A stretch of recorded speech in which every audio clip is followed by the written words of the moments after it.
Mike Owens here. Today I'm joined by Brandon Royval, who's back in action February 24th, UFC Mexico City, rematching Brandon Moreno. Brandon, always a pleasure, my man. How are things with you today? Yeah, thanks for having me, bro. I'm doing good. How about yourself? I'm very well. What has the last week been like in the world of the Raw Dog since you got this news and started preparing for the next one?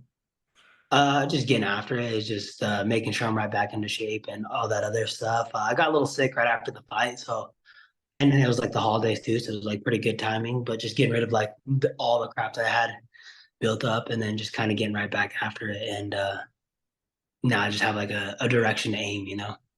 I suppose in many ways the last fight was perfectly timed because you could get over it and then you could obviously enjoy Christmas and New Year with your friends and family. Did you put any weight on? Is there any chance that you're going to struggle to make 125 in February, or how are things? Did you stay in the gym over the holiday period?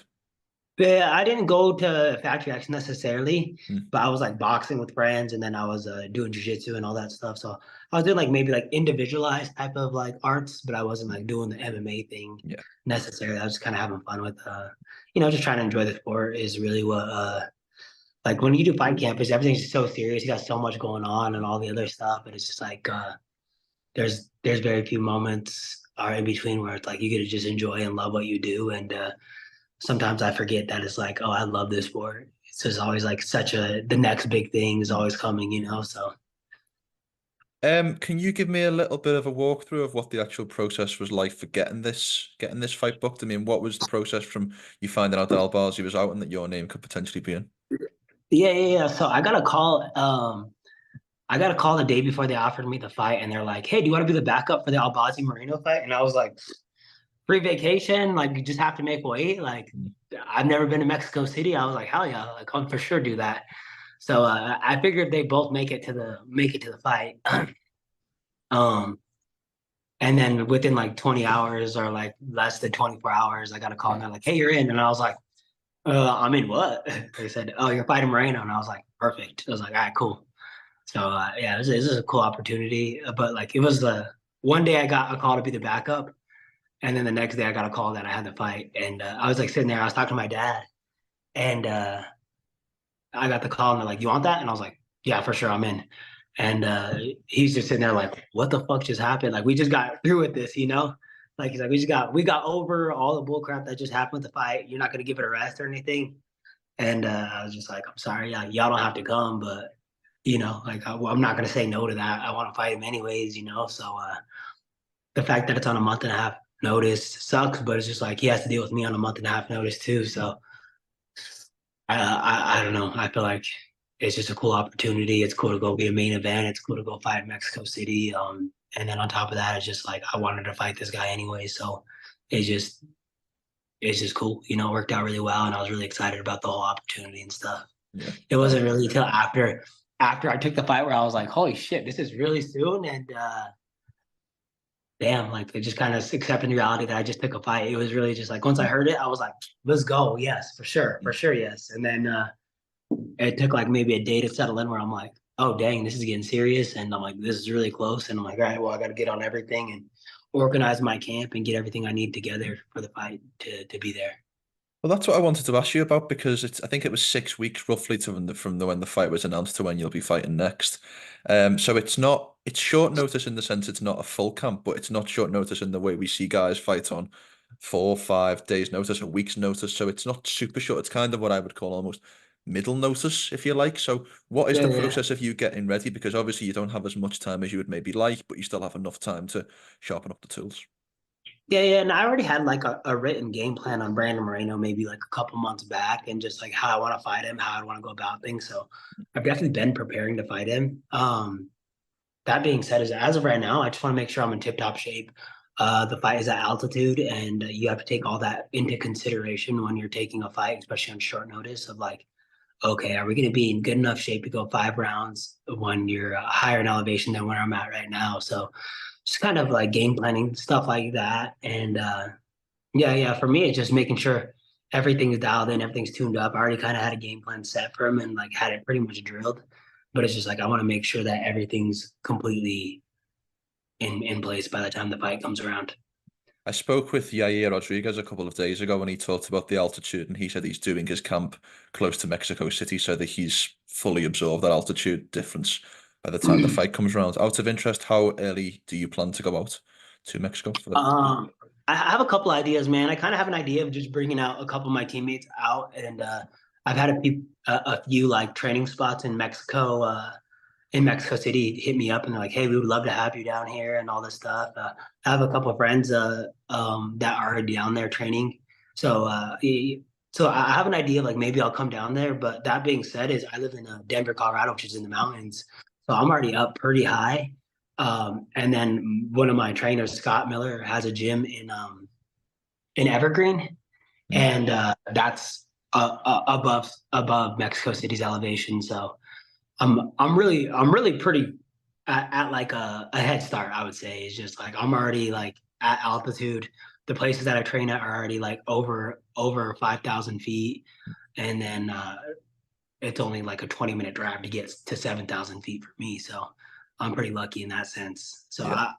I kind of want to go to Mexico City and do training camp just because it sounds so fun and it's cold as shit in Colorado.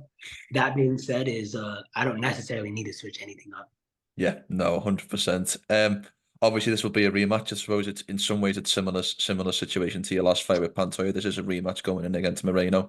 Obviously the first one didn't go your way with the shoulder injury. How do you reflect on the time that you spent in the cage first time around with Brandon Moreno? I feel like me and him hit just massive growth. I think even back then, I don't know what I was ranked, but I know he was the number one contender, Mm, the number one ranked in the division, and so and it was also a short notice fight for me too. So there's a couple similarities there. mm, That being said, is I was just severely compromised going into that fight. Like my right shoulder was so bad that I didn't really get a train for the fight. So it's gonna be cool just kind of having a training camp, and then just being able to use my best weapon, which I think is the jab. So it'll be cool kind of going in there and just not having to worry about any of that stuff, and then walking into enemy territory to a certain degree and making things happen. Because when you go to the UFC, you kind of already have all these things planned. Like I'm gonna go, walk into my own house and like so far, every time I fought in front of a crowd, I think I've been the crowd favorite. I'm definitely not going to be in this situation, which would be kind of cool in its own right. It's like I love the opportunity to go in there in enemy's territory and do what I got to do and then walk out. How do you anticipate the fan reaction will be? Because you're in a bit of a funny spot, as you mentioned, you're going into enemy territory, but I don't think I've ever spoke to a fan who hasn't said they love the Raw Dog. So it's like you're kind of a fan favorite, but you're fighting in the guy's backyard. So I'm wondering how you Yeah. think that reaction will be.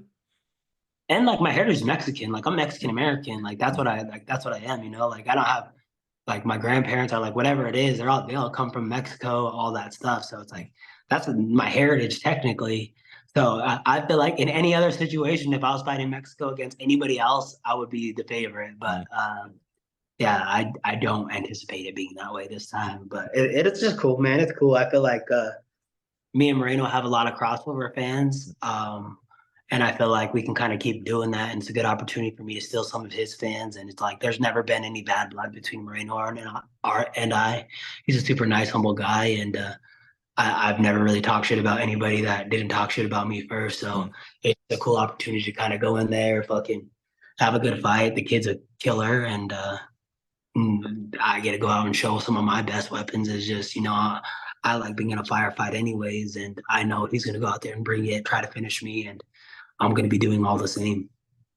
How important is getting revenge over Moreno from the first fight? I know that was kind of a narrative that was going into your last fight against Pantoja. Is it a similar situation that you want to try and right that wrong of the first fight?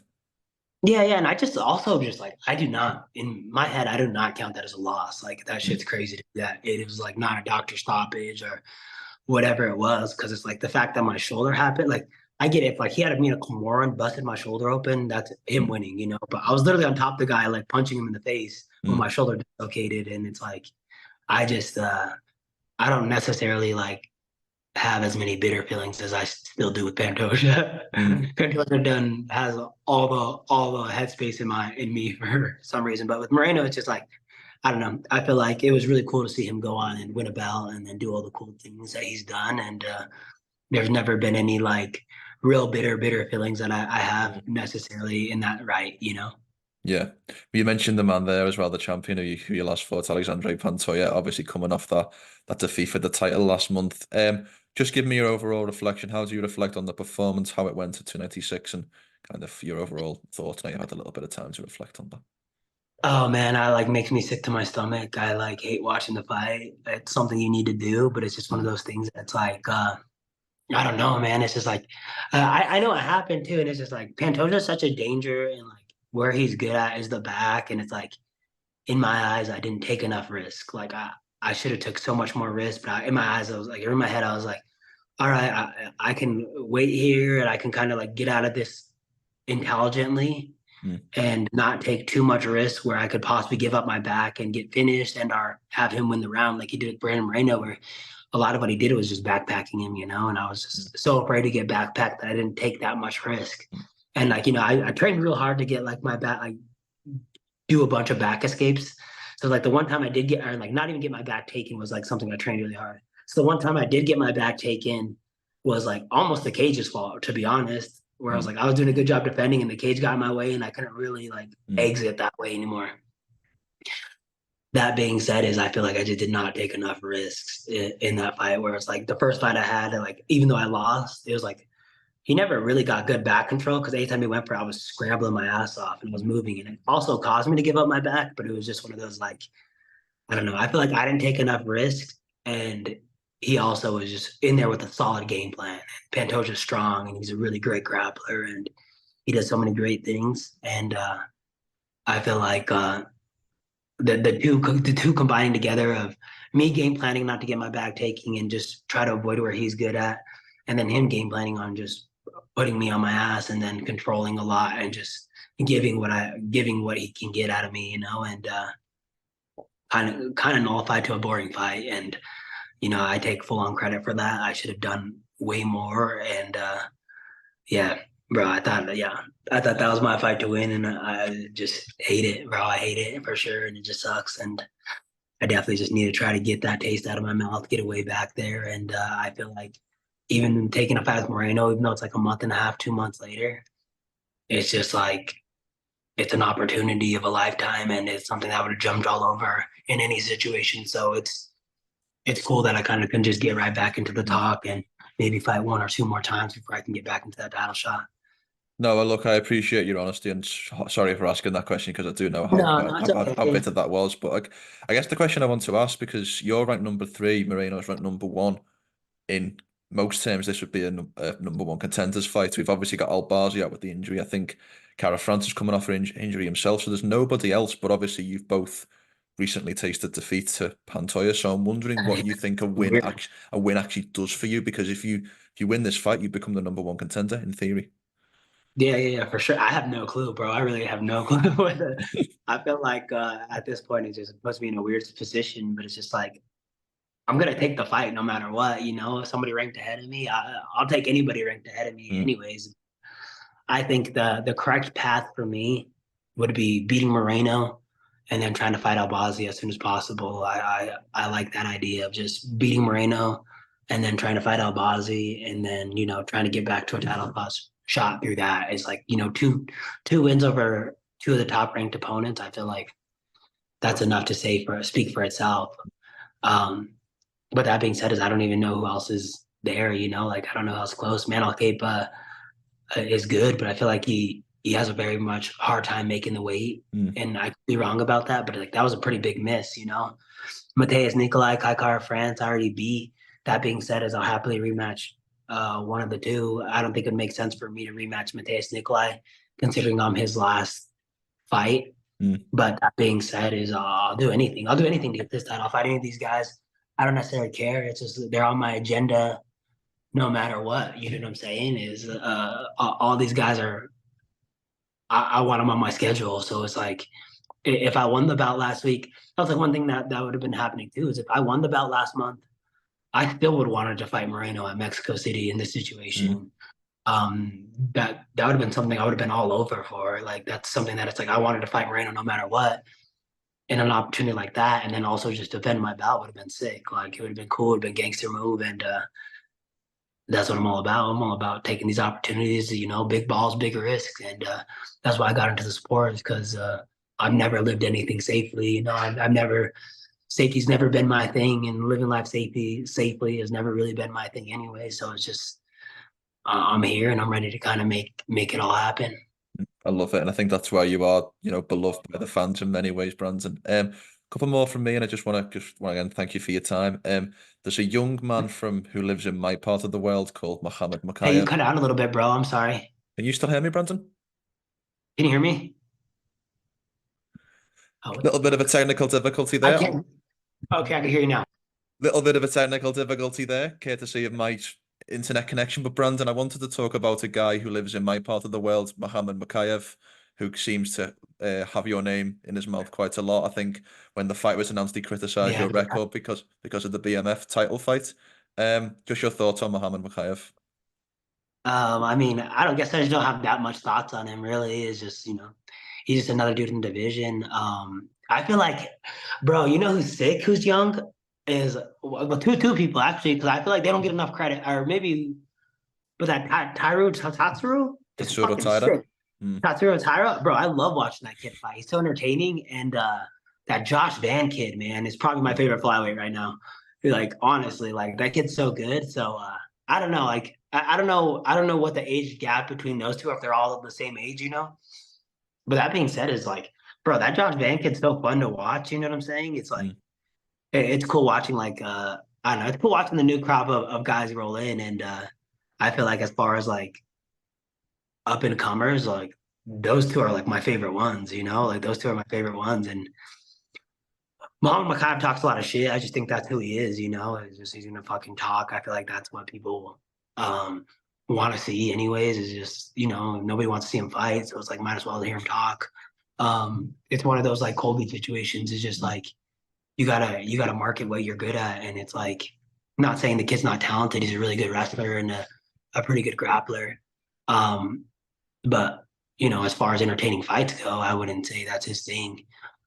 So talking is really where the market goes for him. So I get it. I get it. And it's like, bro, I love talking shit. It's like my favorite thing ever. So it's like, it's cool. Like, I love having a Pantoja or like a Brandon Moreno that are like so humble. And it's like, I'm not going to cross that line because I don't really care to. And it's like, I don't feel like my fighting speaks for itself. I'm an exciting enough fighter that like people want to watch me fight. But it's just like, if somebody talks shit, bro, I've just been waiting for the day. I've been waiting for the day to kind of go out. So anytime he's been able to talk shit, it's like I feel like I kill him on the internet. It's like it's not even fair. I'm like, bro, there's levels to this talking shit game, bro, and I live it.